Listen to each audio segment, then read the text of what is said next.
আলহামদুলিল্লাহ, আজকে আমাদের জামিয়া আবু হুরাইরা রাদিয়াল্লাহু তাআলা আনহু মাদ্রাসায় ওয়াজ মাহফিল অনুষ্ঠিত হবে। আর কিছুক্ষণের মধ্যেই আমাদের প্যান্ডেল এবং মঞ্চের কাজ সম্পূর্ণ হয়ে যাবে। এই হচ্ছে আমাদের প্যান্ডেল এরিয়া, অনেক বড় এরিয়া, খুব সুন্দরভাবেই সাজানো হয়েছে।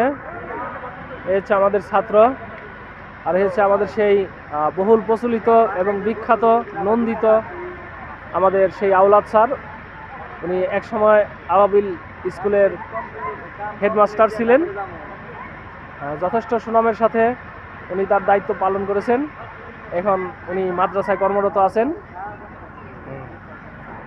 সব কিছু মিলিয়ে স্যারও খুব সন্তুষ্ট, আলহামদুলিল্লাহ।